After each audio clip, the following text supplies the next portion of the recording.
Hi, I'm Tiffany Day. Welcome back to my channel. Today we are talking about specifically NaNoWriMo and finishing that first novel. Congratulations if you've done it. It's my first time ever doing NaNoWriMo.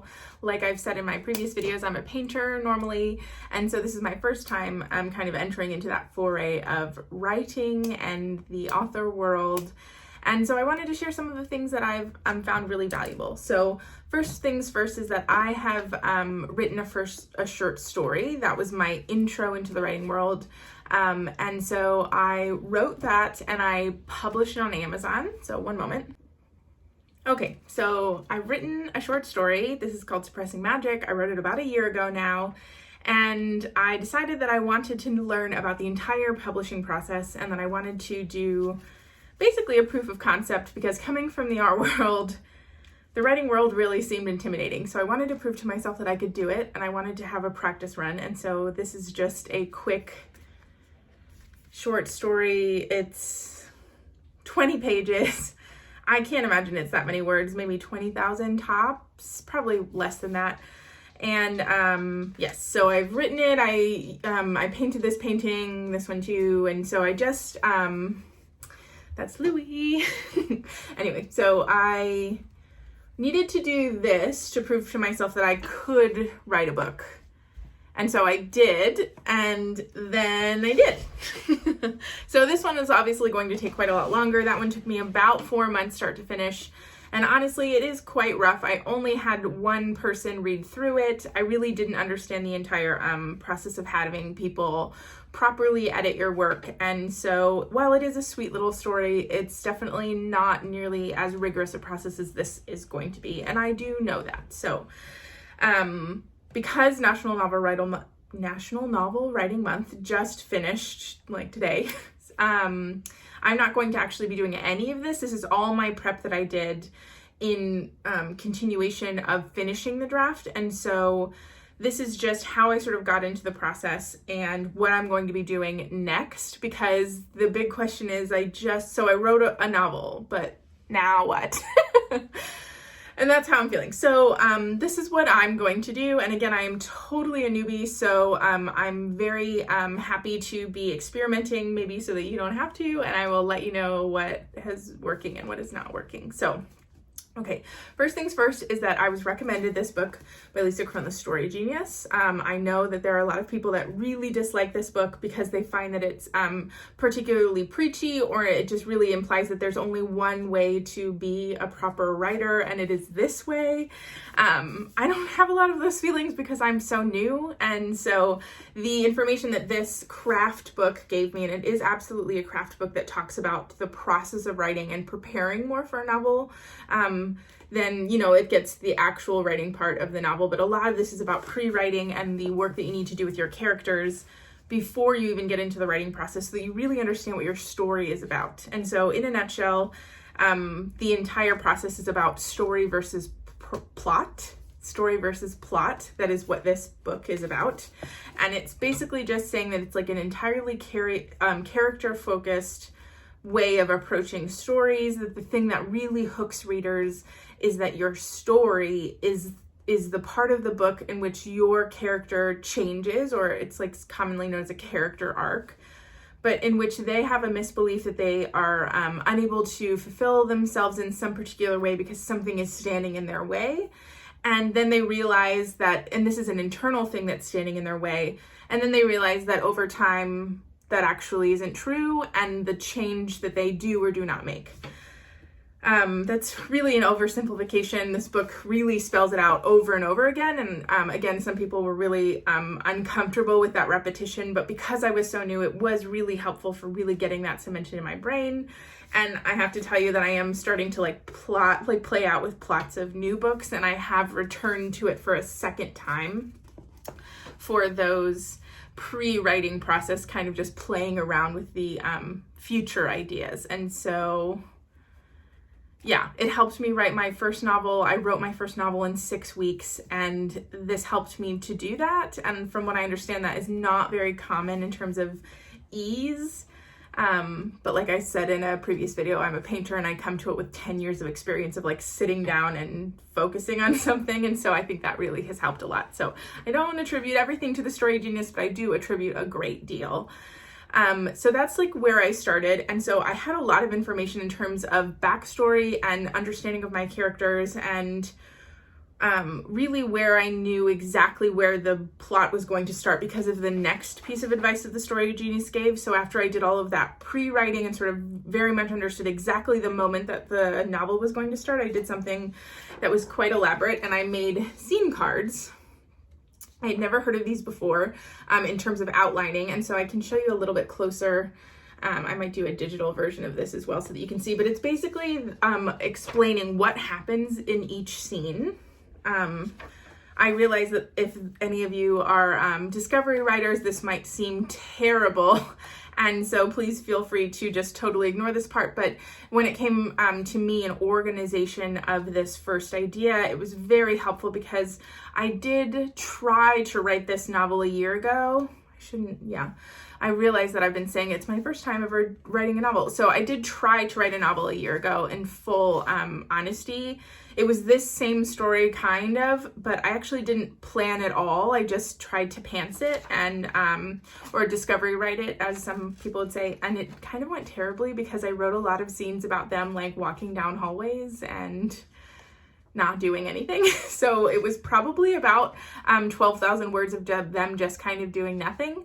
And the thing that's really wonderful about the scene cards is that you are meant to tell why it exists, what happens in that particular scene, and then why it matters. There's literally a prompt that says why it matters. I'm not sure if that will be backwards. Again, I might put in some B-roll here of the actual scene cards.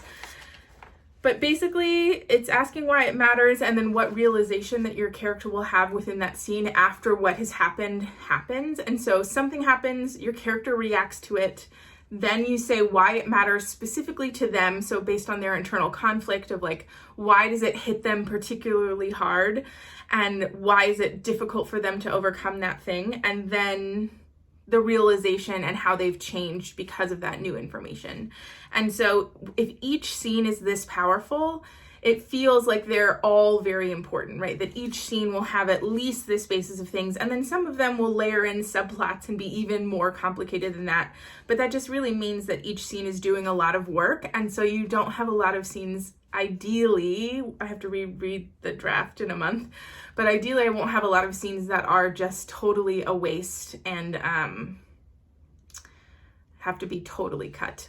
I'm sure that I'll have to do some rewriting, and maybe I will have to cut some scenes, but I hope that that's minimal and it's not the entire project, which is what happened to me the first time I sat down to write a novel. In between, before I wrote this, I tried that novel, and then I realized that was too big of a challenge, so I tried the short story. This worked out, and then I tried a craft book to help point me in the right direction. And I come from the world of academia and painting. I have a degree of a BA, and then also I went to like a fancy atelier school, and then I taught there. And so for me, this like structure seems to be working. And so I will continue to try that. Not that I'm totally against discovery writing. And actually what's lovely about this process with the Story Genius is that each scene is supposed to directly influence what happens next. It's very important about a cause and effect process. And so this is a cause, and then the next scene, and it says like, what is the next scene?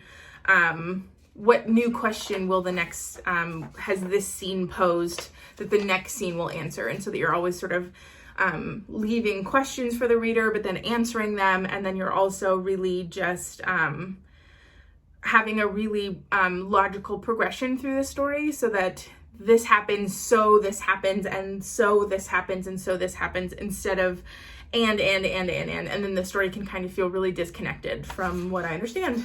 So that's the advice that I've been given. I have followed it, and we will see again when I read the novel in like a month or so if any of that was actually true, and if the story does feel like it has some sort of logical progression.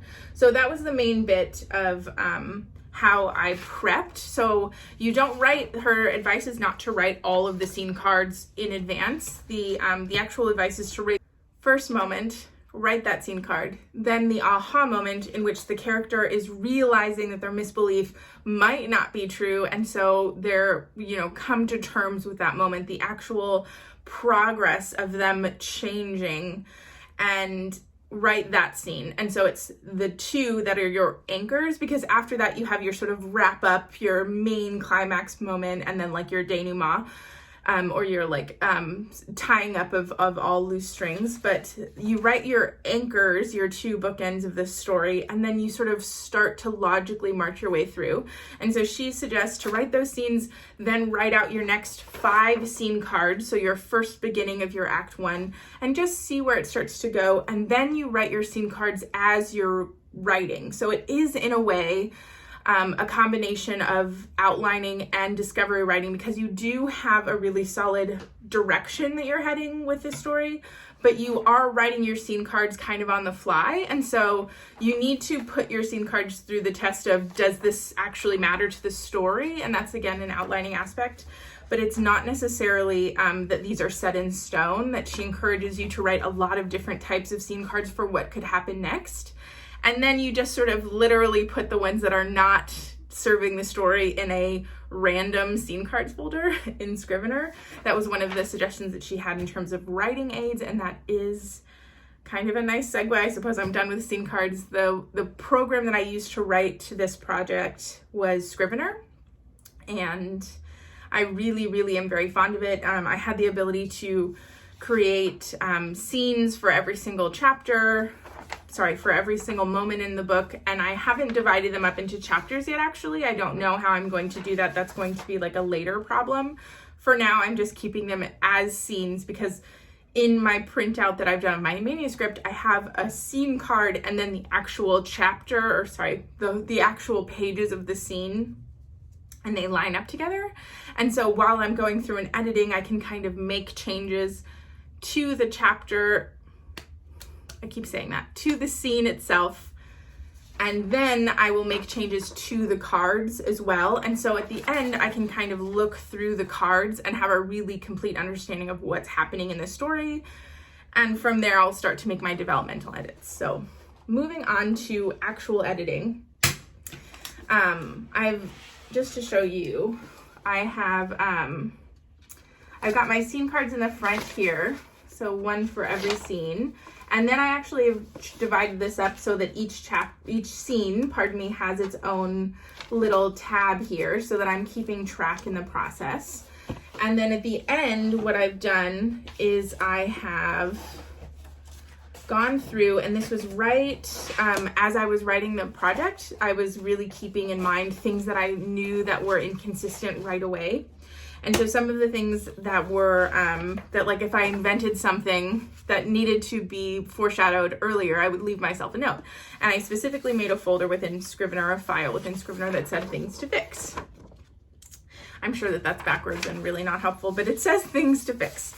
And then what I've done is I've actually gone through, that was the last thing that I did before I finished, printed off the project so that I would leave it alone for the time that it needed to actually properly rest, was that I went through my things to fix folder document, and it is quite a long bit. I would say there's probably like 40-ish things on this list. Was that I set them into different categories. And so my categories for those things are developmental, so specifically to the plot, that I've changed something, or I need to make sure that something is making sense, that even after I've just written it, I'm not quite sure that it's meeting the mark. The other things are just my general writing or overall writing, like how many, the way that I express numbers, for example. I noticed that I would be writing them in one way, and then I would be just typing out the number itself in one. And I think there's a rule about like 15 or above is written, or so I have to look that up, right? That I'm a newbie, that's something that I need to know. But I made myself a note to do that because I noticed that, that was not consistent. I also realized that in terms of distances, I kept using different phrases like paces versus feet versus miles, just things like that weren't quite consistent. And so that could be considered a world building thing, but I just made it to writing thing that I wanted to pick one and sort of stay there. And so the other thing, the other two sections of this are character. And so specifically, is there something about a character that feels quite flat at the moment? As I continue to write the characters, I realized like, oh, I thought that this was actually about something that they would say, or like maybe they're a little bit more about their personality, as opposed to, you know, further down the line, I realized like, nope, actually it's really very much this. And so using words or phrases that they might use and sort of using that earlier to kind of help them have some familiarity and their particular voice to be interesting, but also specific to them. And so things like that I need to absolutely go and fix. And then the last category was world building. And that is just specifically like I've made up 3 separate places for this particular novel. It's called Their Stories in the Wood, by the way. That's the name of the working name of the story. And please put down in the comments if you want to know more about it. I'm not ever really quite sure how much to share about a story. And so if that's helpful for you, I'm very happy to share details, because again, like I'm very new, and if that's helpful at all to you, then I'm happy to do that. Okay, so the first line of this world building one was figure out cuss words for Ptolemus, which is the town that they will all be in, and make it consistent. And so that is something in particular because in my town they are nocturnal and they worship the moon. And so I was trying to come up with cuss words. And so when I was feeling really emotional in a scene, I wrote just cuss words that we would normally use. Some of them start with F. And then I realized that that might not be logical for them to be using. And so maybe it is, but that's something that I do want to spend some time and discover. I realized that during the process of writing that was a little bit too much for me to handle, to stop and sort of contemplate things like that. And so I just put in, you know, the placeholder word and then continued on from there. And, you know, that will be fine to go in and fix it and finish it. So if you have cuss words that people that are nocturnal and worship the moon could use, please leave those also for me. Save me a little bit of my research, but also that's quite fun. So yes, those are the entire process. The last little section that I have, so it's 4 total. It's world building, character, overall plot inconsistencies, and then there is specifically tropes is like the smallest category, and it's like, are these tropes helpful that I've noticed that I've been kind of using, and can I sort of subvert them in some way, or do I want to keep them all, or specifically within the fantasy genre, is that something that is logical to keep or continue? And so I just want to be aware of the ones that I'm using and see. So each of those sections will get a color, a highlighter color. And when I go through and read the novel, I will color code each of those kind of sections. And this is still a very broad subject. You know, my first read through is really going to be about the developmental edits of things. I don't even want to consider line editing yet, or proofreading or anything along those lines. I really am just looking at the story and how I can make that stronger. And that is plenty of work to do for this round. I imagine that I'll be going through quite a few times. There might even be entire read-throughs where I'm just looking at character and saying, okay, so let me just read the whole novel start to finish from this character's lines, you know. And so I'll take the main like love interest, for example, and just read theirs and make sure that it really feels that they're fully fleshed out, that they have a very common voice. Like I was saying, that it really feels like they're saying all the things and they're making all their actions based on them. Because when I was writing, obviously I was switching back and forth between the characters, and that could have led to inconsistencies, and I probably could bet money that it did. So I probably intend to go through this developmental edit quite a few times. I'm also going to have my partner read it and a couple of alpha readers, but I think I'll go through it a few times before I do that. And then I'm going to open it up to do beta readers after I've given it the alpha readers some time and some feedback. And so This is a long haul project. I'm sure that I'll be working on it for months and months. I'm not really worried about that. So yeah, I'm very comfortable in this kind of realm of my paintings, and so those I'll be working on in the meantime. I've started actually a couple of early stages, like I said, of new novels and like the beginning pre-writing of Story Genius method. And so this will just kind of be an ongoing process, and I hope to write maybe another novel in the meantime and then come back and really tackle that. So here we go. Thanks so much. I hope you'll stick around, and really appreciate you. Bye.